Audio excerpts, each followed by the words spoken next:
Tuh. Jadi kalau minyak itu apabila dia bertemu dengan air, Pak, itu dia membentuk suatu gumpalan. Tidak menyatu. Nah, sekalipun kita aduk-aduk seperti ini.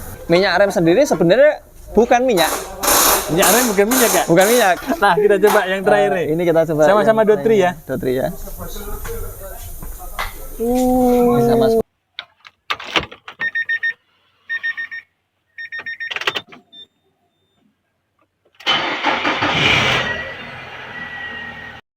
Assalamualaikum warahmatullahi wabarakatuh, Sobat AHPedia dimanapun berada. Selamat siang menjelang sore.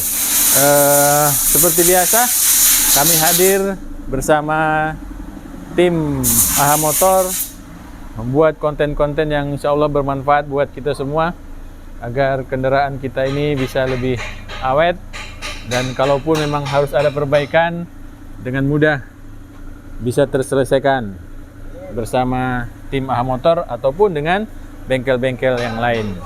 Baik, Sobat AHPedia, kita berbicara tentang minyak rem. Kalau kita berbicara minyak rem, berarti ada istilah .3, .4, dan seterusnya. Nah, sudah tahu belum apa itu maksud dari .3, .4, dan seterusnya?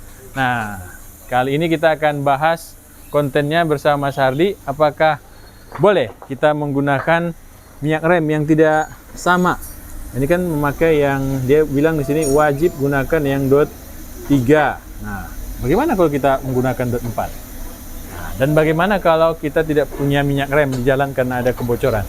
Baik, Sobat AHPedia, kita akan bersama Mas Hardi untuk bercerita. Nah, ini dia. Assalamualaikum warahmatullahi wabarakatuh, Mas Hardi. Waalaikumsalam warahmatullahi wabarakatuh, Pak Taufik. Dan juga Sobat AHPedia yang belum pernah lihat dalamannya body control valve. Ini kayak gini nih.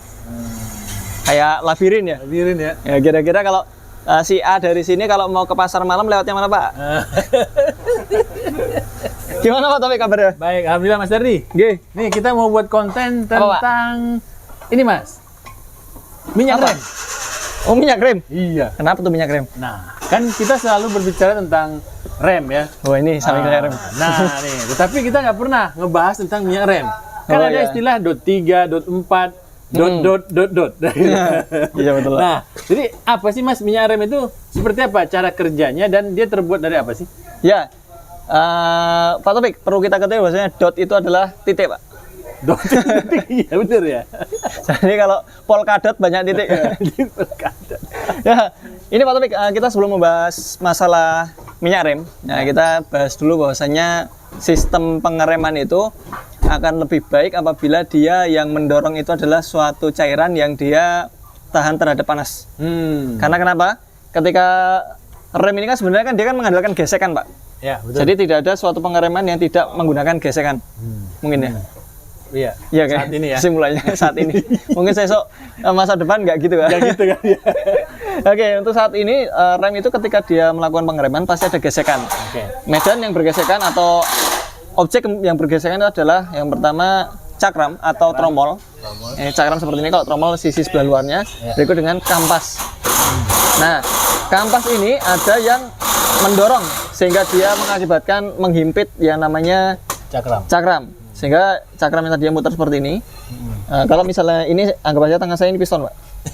Nah, ini dia akan berhenti. Nah, ini macet. Tapi kalau ini dilepas, ini bisa lepas.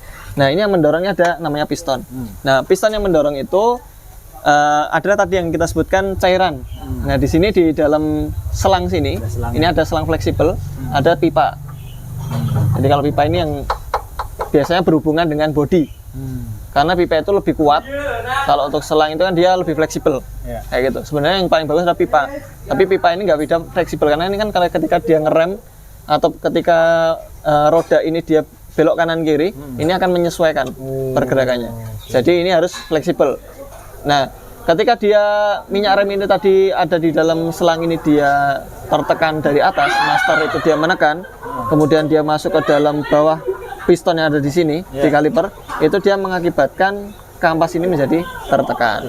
Nah, tertekannya kampas ini kan dia kan menjadi panas, Pak. Antara kedua benda ini dia saling bersinggungan, lama-lama panas. Betul. Panas yang dihasilkan itu akan mengkonduksi atau merembet masuk ke dalam piston sehingga piston itu sebenarnya dia kondisinya panas. Nah, kalau piston kondisinya panas seperti panci yang dipanaskan. Akhirnya objek yang ada di dalam panci itu menjadi ikut panas. Akhirnya mendidih. Seperti itu. Kalau dia panasnya udah mencapai titik didih, cairan yang ada di atau benda yang ada di dalam piston ini tadi. Nah, syaratnya supaya dia tidak mendidih itu dia harus memiliki titik didih yang tinggi. Kan nggak bagus Pak kalau suatu benda atau sesuatu cairan kita langsung masuk ke minyak remnya. Kalau cairan itu dia tidak tahan terhadap panas karena yang menjadi pendorongnya dia itu adalah sesuatu yang panas. Jadi piston itu kalau misalnya dia bekerja, apalagi kampasnya semakin tipis, maka dia asbes yang ada di kampas itu tadi dia akan semakin mendekati dengan platnya, plat kampas. Akhirnya plat kampas menjadi panas, akhirnya masuk ke dalam minyak rem. Nah, minyak remnya ini dia nggak boleh mendidih terlalu cepat. Kalau mendidih terlalu cepat, molekulnya akan berubah. Kayak gitu. Mungkin nanti kalau terlalu cepat sendiri pun juga selain dia mendidih umep, itu kan ada kandungan ini Pak, sublim, apa ya namanya? Ngembun. Nyublim itu apa sih? Ini kali ya, lilin. Perubahan padat jadi cair kemudian padat lagi. Nah, tapi kalau di sini dia mengembun. Nah, embun itu tadi kan dia kan molekulnya udah beda lagi, Pak. Akhirnya dia menjadikan kandungan rem ini tadi, cairan rem ini tadi itu menjadi dua molekul yang bercampur di sana. Nah, kalau misalnya dia tidak mampu mencaplok atau bahasa kimia itu apa ya? Distorsi atau apa ya? Yaitu pokoknya menyatu dua molekul, mungkin teman-teman bisa lebih tahu. Itu menyatunya dua molekul itu tadi, maka itu pun juga jelek. Jadi selain dia harus tahan terhadap titik yang tinggi. Nah, yang kedua kalau misalnya dia mencapai titik didihnya tersebut, itu dia akan menghasilkan molekul baru dan dia menyatu. Nah, itu menyatunya ini kan dia nggak boleh berlawanan, Pak. Kalau berlawanan berarti kan dia kan rusak di sananya, akan mempercepat kerusakan. Jadi minyak rem sendiri sebenarnya bukan minyak. Minyak rem bukan minyak ya? Bukan minyak. Kenapa, bukan minyak, bukan oli. Nanti akan saya buktikan. Nah, intinya seperti itu, Pak. Jadi kalau kita bicara masalah tadi kembali ke dot, itu adalah pertama tadi harus memiliki titik didih yang sesuai dengan pemakaian. Kalau mobil balap semakin tinggi berarti semakin tinggi juga misalnya mobil balap apa? NASCAR, ya kan? Formula One, MotoGP itu kan panas-panas ya. Kan kita kan kalau misalnya melihat ada beberapa rotor disc yang sampai merah ya. Nah, itu kan berarti kan dia kan panas banget, rotor disc saja sampai merah. Apalagi suhu yang ada di sekelilingnya itu tentunya panas, sangat panas sekali. Nah, itu dua syarat ini tadi yang harus ada di minyak rem. Jadi dia harus mampu mencapai titik didihnya nggak boleh rendah. Kemudian ketika ada senyawa lainnya yang menyatu di minyak rem itu dia harus menyatu. Misalnya yang paling sering apa? Kalau di sini kan hujan, itu kan ada air. Kemudian umep sendiri atau mendidih itu sendiri dia kan akan menghasilkan air.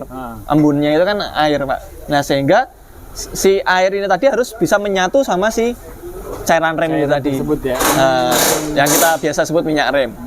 Betul. Nah, perbedaannya antara dot yang ada di pasaran, dot 3, dot 4, dot 5 itu adalah titik didihnya. Kemampuan dia terhadap ketahanan dia terhadap titik didih. Rata-rata dot 3 itu 230 sampai 245-an derajat Celcius. Kemudian kalau untuk yang dot 4 itu rata-rata 200 berapa ya? Kalau saya baca-baca itu sekitar ada yang bilang 255 sampai dengan 267 untuk derajatnya. Jadi perbedaannya sih antara dot 3 dot 4 itu terhadap suhu itu mencapai antara 10 sampai 40 derajat. Dot 3 lebih rendah titik didihnya. Kayak gitu Pak Taufik. Nah, Mas Ardi, mobil-mobil sekarang inilah yang ada di bengkel ini sekarang. Ini biasanya menggunakan apa, Mas? Ini dot 3. Dot 3 semua? Kenapa bisa begitu? Apakah ada yang dot 4 produknya Nissan atau? Ada. Untuk mobil-mobil kalau nggak salah ya, yang X-Trail terbaru itu dia udah menggunakan dot 4. Dia menggunakan dot 4. Entah mungkin bahan yang digunakan untuk disc brake-nya dia lebih ringan, efek dari lebih ringan itu kan mungkin ya lebih panas, cepat panasnya maksudnya, termasuk bahan kampasnya sendiri, kayak gitu kan ada penyesuaian termasuk suhu sekitaran, mesin yang masuk ke dalam sini itu kan juga pengaruh Pak. Kemudian suhu jalanan. Nah, itu juga berpengaruh terhadap minyak rem yang ada di sini atau cairan rem yang ada di sini. Tapi rata-rata semua sekarang ini masih dot 3 ya? Dot 3. Nah, kalau bicara masalah dot 3 sama dot 4, kalau kita baca-baca itu ya bukan baca-baca mantra, Pak. Baca-baca artikel dari teman-teman penulis itu dot 3 dan 4 itu memiliki kandungan yang berbeda. Tapi kalau misalnya saya pernah dengar itu kalau misalnya dalam suatu kesempatan kita di jalan nih, kemudian kita dapatkan minyak, kan ada indikator di speedo itu yang tanda pentung, Pak. Handrem. Handrem nyala, itu ada beberapa penyebab, diantaranya switchnya bisa kotor atau mungkin minyak remnya habis. Ketika kita di jalan minyak remnya habis, mungkin master rem belakang itu yang menggunakan tromol dia bocor, atau mungkin seal depan itu ada yang rembes, atau mungkin selangnya ini dia ada yang pecah retak karena usia, sehingga minyak remnya itu tadi berkurang. Kalau misalnya teman-teman cairan remnya ini tadi menggunakan dot 3, sementara dot 3 nggak ditemukan di kota-kota besar, adanya dot 4, maka bisa dipakai.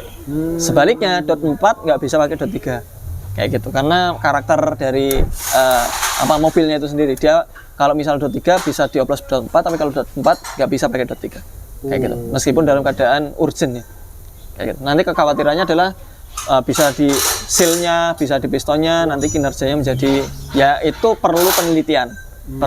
Dan perlu juga kita membawa minyak rem satu ini ya. Betul. Minyak rem cadangan itu juga penting, meskipun minyak rem itu sebenarnya jarang sekali, Pak, berkurang. Kalau kita rutin ngecek yang namanya tampungan minyak rem, itu kita pasti perhatikan mobil sampai kilometer 150.000 kilometer pun kalau dia nggak ada kebocoran di ini, sekalipun ada kebocoran dia nggak ekstrim berkurangnya. Kecuali pecah tadi Mas ya, kayak karet fleksi itu ya. Ya, ini kan kalau kayak gini kan dia kan fleksibel, ini biasanya retak, Pak. Retak. Kita pernah menemukan dia sampai nyemprot-nyemprot nih. Iya kan? Di short itu video. Iya, betul. Oke, ini kita akan buktikan, Pak, bahwasanya minyak rem itu bukan minyak. tapi nggak tahu apa ya. Nah, ini kita coba ke sana, Pak. Oke. Nah, ini dia. Mas Ardi akan menguji coba. Tadi kan menyebutkan bahwa ternyata minyak rem itu bukan minyak. Bukan minyak. Nah, ini pertama kita coba dulu ya. Iya, ini pertama kita coba dulu. Air sama minyak ya, biar ketahuan dulu ya minyak itu seperti apa. Ini kita menggunakan air yang sumbernya sama, Pak. Jadi ini sumber air sama, kita coba tuang ya. Coba, tapi dia ini bukan lab ya, ini bukan lab. Sekali lagi, ini hanya penasaran terhadap yang omongannya Mas Ardi. Disebut Mas Ardi bahwa minyak rem bukan minyak. Kenapa? Minyak itu kalau sama air itu berlawan apa, Mas? Ya. Tidak menyatu ya? Tidak menyatu. Betul. Itu yang disebut minyak tuh. Apakah minyak goreng juga enggak kan, Mas?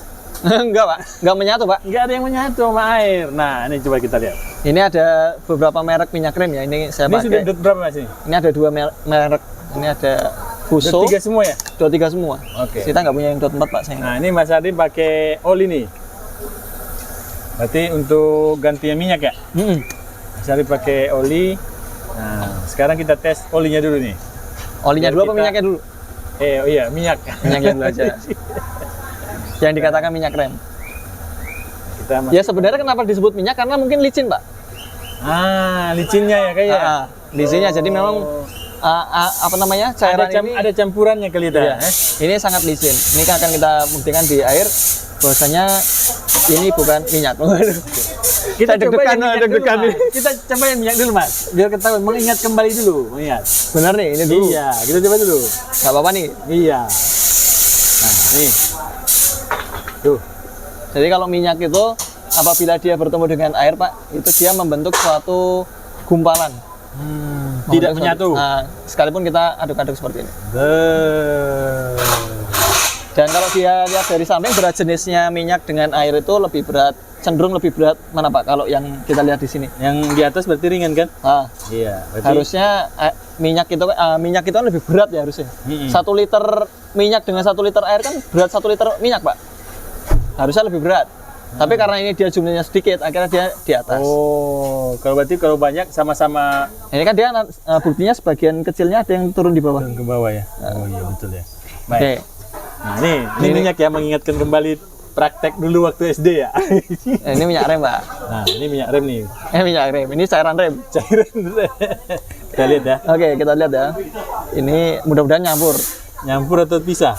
Ini bening ya teman-teman ya. Oh, yang warnanya bening, ini yang bening nih. Wah, Ini kalau kita lihat seperti ini Pak. ini kayak rinso. Baiklin. Baiklin. Ya kan? Ini kalau kita lihat di sini dia langsung seperti larut ya. Ini kalau kita aduk seperti ini. Nah, Nah, kayak dia ini langsung- Mas larutan penyegar ya? Iya, ini leci Pak. Sirup leci. Nah, Bukan itu. nah kita coba yang terakhir nih. Ini kita coba. Sama-sama yang dotri ya? Dotri ya. Ini sama seperti ini. Jadi dia tidak menggumpal seperti ini Pak. Nah, Baru tahu ya Pak Taufik? baru tahu. Mas Adi baru tahu betul.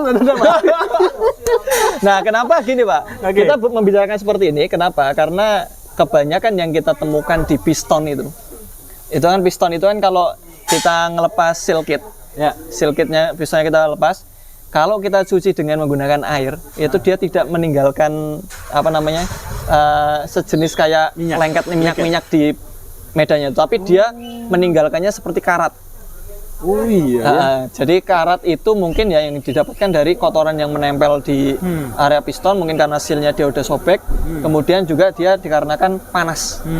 Panas yang ada di ini akhirnya dia karena tercampur dengan kotoran dan dia sifatnya mungkin seperti air, itu akhirnya menjadi karat itu tadi Pak. Karena kan harusnya kalau oli ya, oli dia kan piston itu sulit berkarat Pak. Ya meskipun berkarat bisa. Oh iya, ya harusnya ya. Harusnya. Iya benar. Tapi kan yang kita dapatkan setiap kali kita dapati rem macet, itu pasti kondisinya di piston itu karat. Dan bahkan berlubang ya. Padahal bukan berubah, Iya. karena dia bisa sampai bikin aus. Nah, jarang sekali kita menemukan yang kayak misalnya power steering. Power steering ini kan dia kan lebih rentan terhadap oli Pak. Padahal dia rek. Ketika rek itu kita bongkar, yang menggunakan hidrolis ya kita bicara ya, bukan Hidrolis, EPS ya. iya. Itu yang menggunakan hidrolis itu justru jarang rusak. Jarang rusak, jarang ada karat di sana. Meskipun beberapa ada karat. Kita pernah bongkar rek steer itu, di sana ada karat. Tapi karat itu kan juga efek dari air yang ada di dalam sistem steering karena dia reknya dia tidak ada karet bootnya atau karet bootnya itu lepas sehingga kemasukan air. Nah karatnya dari air itu. Tapi kalau yang murni pure hidrolis atau power steering yang bukan karena kerusakannya hanya karena kebocoran saja, ketika kita buka itu dia tidak aus. Karena apa? Karena minyaknya itu melindungi. Nah berbeda dengan rem. Seperti itu. Kayak gitu. Baik.